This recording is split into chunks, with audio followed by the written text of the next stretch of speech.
Quais alimentos a evitar? E eu já falei isso aqui muitas vezes também, mas eu vou falar de novo, tá? Corantes, evitem. Conservantes artificiais, evitem. Então significa o quê? Diminui o fast food, diminui alimentos processados de baixo valor nutricional, tá bem? Chegando bem. Se você for comprar enlatados ou congelados, procurem ler o rótulo para ver se não tem aditivo em excesso. Porque esses aditivos, às vezes, eles são altamente alérgenos, principalmente para aquelas crianças que são muito sensíveis, tá bem? A gente já falou, né, que o açúcar deixa as crianças mais ativas, quer dizer, inquietas, hiperativas, né? E então evitar as tais balas, refrigerantes, os doces. Vão para a cozinha com as suas crianças, ensinem a elas a fazerem um doce à base de tâmara, por exemplo. E também evitar as farinhas brancas, pessoal, porque tem a mesma habilidade de provocar a hipoglicemia que o açúcar tem. Então, cuidado com sanduíches, com tapiocas. A gente tem uma vibe aí de usar tapiocas para não comer o glúten, né? Mas a tapioca também é uma farinha refinada. Então, ela é uma farinha que promove uma liberação de açúcar no sangue muito rapidamente, tá? O que a gente pode falar para vocês é que vale a pena desintoxicar. Quando a gente nota que o problema que está acontecendo é uma intoxicação, vale a pena desintoxicar. Eu não gostaria de falar de desintoxicação aqui na live, sem que vocês procurassem ajuda especializada, tá bem?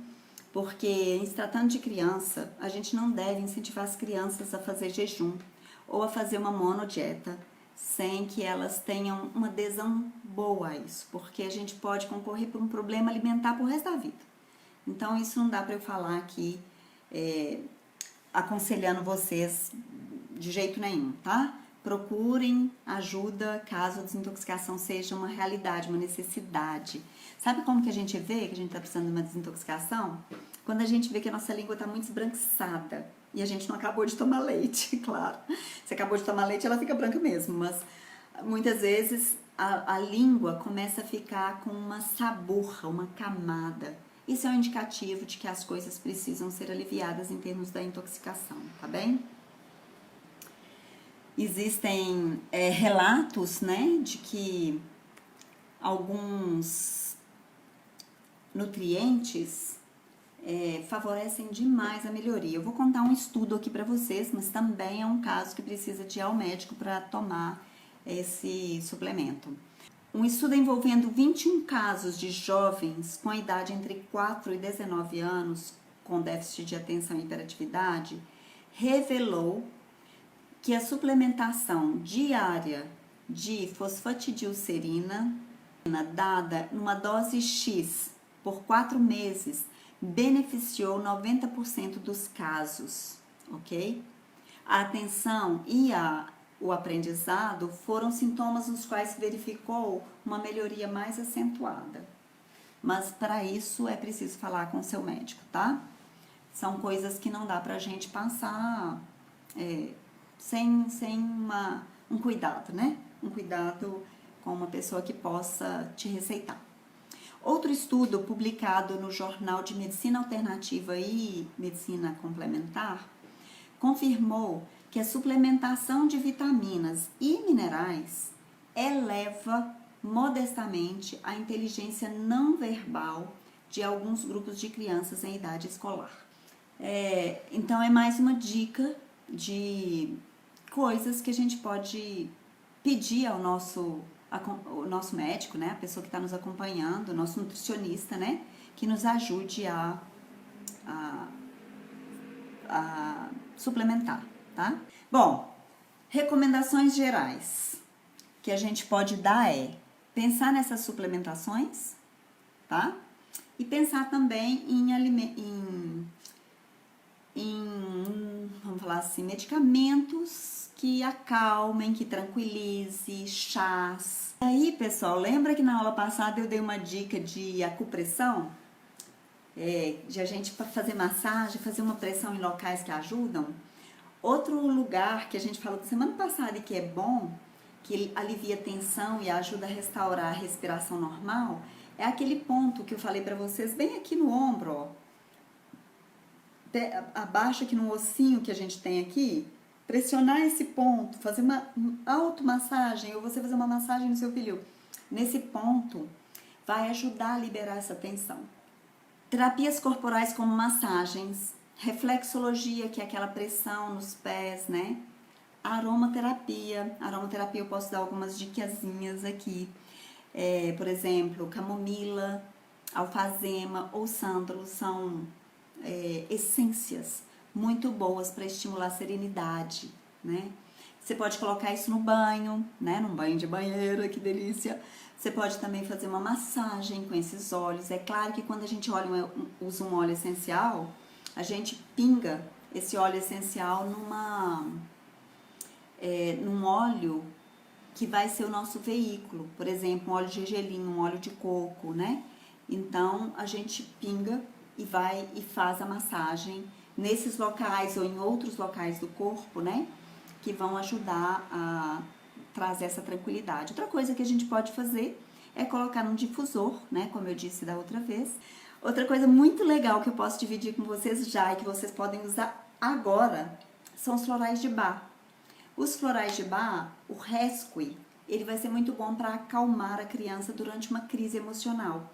Você pode usar até repetidamente, assim, várias vezes seguidas. Um outro muito bom é o Impatiens. O Impatiens é para aquelas crianças que se movimentam demais, que falam e pensam muito rápido, que se irritam quando as pessoas não seguem o ritmo delas, sabe? Aquelas crianças assim, ligadas no 220, como a gente fala, né? Então, Impatiens é bom para esse tipo de criança, para esse tipo de comportamento. Uma outra essência de florais muito boa é Cherry Plum, Cherry, escreve Cherry Plum, né? Que é a flor da ameixa, não é flor da ameixa não, é flor da cereja, que é muito boa para impulsos destrutivos. Então, criança que começa a brigar, porque brigando ela estimula dopamina no organismo dela, então essas crianças tendem a provocar, né, para elas terem esse estímulo que está faltando no cérebro delas, tá? As outras recomendações seriam estimular seu filho a brincar ou a se exercitar mais ao ar livre. Nós temos uma tendência hoje de ficarmos indoors demais, muito dentro de casa. E isso não tem ajudado as crianças, ok? Limitar a exposição dessas crianças a atividades sedentárias ou passivas demais, como assistir televisão, jogar videogame, né? Então, cada criança é única e ela exige uma abordagem muito individualizada. E é isso que a homeopatia prevê. Às vezes, a gente precisa também de procurar pessoas que tragam uma possibilidade de aconselhamento emocional, né? Sobretudo quando nós temos famílias desfeitas ou nós temos abusos nessa família de alguma ordem, né? Então, é muito importante que a gente possa ter esse tipo de aconselhamento. E para isso, é claro, que uma constelação é muito indicada também. É uma das terapias que eu falo, terapias muito importantes, no sentido de trazer o passado do sistema a limpo para a gente viver um novo futuro, sabe? Hein, Maria? Muitas vezes a gente quer escrever uma nova história, mas a gente está vivendo do passado, a gente está vivendo das escolhas que a gente fez lá atrás, e às vezes das escolhas que a gente nem escolheu, porque alguém escolheu em nosso lugar, tornou isso uma verdade para nós, e nós só estamos repetindo padrões, né? Então, uma constelação pode servir muito aí.